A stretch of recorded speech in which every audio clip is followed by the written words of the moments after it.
नमस्कार। मैं चारू आज फिर से आपके लिए एक बहुत ही खूबसूरत कहानी लेकर आई हूँ, एक माँ और बेटे की कहानी। कहानी का शीर्षक आप मुझे बताइएगा कमेंट करके, मैं नहीं बताऊँगी, कहानी सुनाती हूँ। माँ, कुछ महीने के लिए विदेश जाना पड़ रहा है। तेरे रहने का इंतज़ाम मैंने कर दिया है। तकरीबन 32 साल के अविवाहित डॉक्टर सुदीप ने देर रात घर में घुसते ही अपनी माँ को ये बात कही। बेटा, तेरा विदेश जाना ज़रूरी है क्या? माँ की आवाज़ में चिंता और घबराहट झलक रही थी। माँ, मुझे इंग्लैंड जाकर कुछ रिसर्च करनी है, वैसे भी कुछ महीनों की तो बात है, सुदीप ने कहा। जैसी तेरी इच्छा, मरी सी आवाज़ में माँ ने बोला और छोड़ आया सुदीप अपनी माँ को पड़ोस वाले शहर में स्थित एक वृद्धाश्रम में। वृद्धाश्रम में आने पर शुरू शुरू में हर बुजुर्ग के चेहरे पर जिंदगी के प्रति हताशा और निराशा साफ झलकती है, पर प्रभा देवी के चेहरे पर वृद्धाश्रम में आने के बावजूद भी कोई शिकन नहीं थी। एक दिन आश्रम में बैठे एक बुजुर्ग आपस में बात कर रहे थे। उनमें से दो महिलाएं भी थी। उनमें से एक ने कहा, डॉक्टर का कोई सगा संबंधी नहीं था जो उसने अपनी माँ को यहाँ छोड़ गया? वो तो वहां बैठी एक महिला बोली, प्रभा देवी के पति की मौत जवानी में ही हो गई थी। तब सुदीप को 4 साल का था। पति की मौत के बाद प्रभा देवी और उसके बेटे को रहने और खाने के लाले पड़ गए थे। तब भी किसी रिश्तेदार ने उनका साथ नहीं दिया। प्रभा देवी ने लोगों के कपड़े सिल कर अपने बेटे को पढ़ाया। बेटा पढ़ने में बहुत तेज था, तभी तो वो डॉक्टर बन सका। वृद्धाश्रम में करीब 6 महीने गुजारने के बाद भी प्रभा देवी ने आश्रम के संचालक रामकिशन शर्मा जी के ऑफिस के फ़ोन से अपने बेटे के मोबाइल नंबर पर फ़ोन किया और कहा, सुदीप, तुम हिंदुस्तान आ गए हो या अभी भी इंग्लैंड में ही हो? माँ, अभी तो मैं इंग्लैंड में ही हूँ, सुदीप का जवाब आया।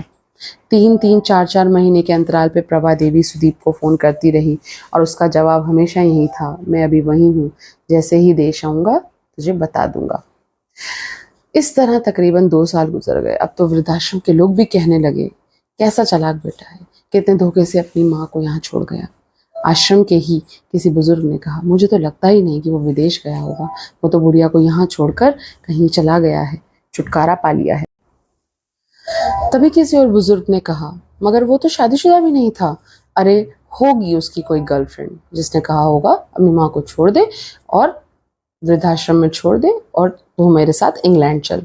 2 साल आश्रम में रहने के बाद भी प्रभा देवी को अपनी नियति का पता चला। बेटे का गम उसे अंदर ही अंदर खाए जा रहा था। वो बुरी तरह टूट गई। 2 साल आश्रम में और रहने के बाद एक दिन प्रभा देवी की मौत हो गई।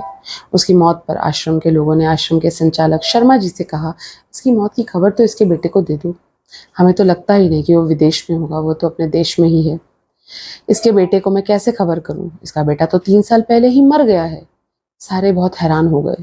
उनमें से एक बोला, अगर उसे मेरे 3 साल हो गए हैं तो प्रभा देवी किससे मोबाइल पे बात किया करती थी? वो मोबाइल तो मेरे पास है जिसमें उसके बेटे की रिकॉर्डेड आवाज है, शर्मा जी ने बोला। पर ऐसा क्यों? किसी ने पूछा। तब शर्मा जी बोले, करीब 4 साल पहले सुदीप अपनी माँ को यहाँ इसलिए छोड़ के गया था कि उसको ब्लड कैंसर था और ब्लड कैंसर होने के नाते वह अच्छी तरह जानता था कि आखिरी स्टेज पर उसको बहुत तकलीफ होगी। मेरे मुंह से, मेरे मसूड़ों से खून आएगा और यह तकलीफ मेरी माँ नहीं देख पाएगी। वो तो जीते ही जी मर जाएगी। मुझे तो मरना ही था, मुझे तो मरना ही है, पर मैं नहीं चाहता कि मेरे कारण मेरी माँ जीते जी मर जाए। हमारा 2 कमरों का फ्लैट है और वो घर का सामान मैं सारा आश्रम को दान करके चला जाऊंगा। यह दास्तां सुनकर वहां उपस्थित लोगों की आंखें छलक आईं। प्रभा देवी का अंतिम संस्कार आश्रम के ही हिस्से में किया गया। उनके अंतिम संस्कार में शर्मा जी ने आश्रम में आने वाले बुजुर्गों के परिवार वालों को भी बुलाया। माँ बेटे की इस अनमोल और अटूट प्यार की दास्तां का ही असर था कि कुछ बेटे अपने बूढ़े माँ बाप को घर वापस ले आए। अगर आपको वीडियो अच्छी लगी हो तो मेरे चैनल को लाइक करें, सब्सक्राइब करें, शेयर करें और इस स्टोरी पे कमेंट करें और अपने माँ बाप को बहुत प्यार करें और उनका सम्मान करें। धन्यवाद।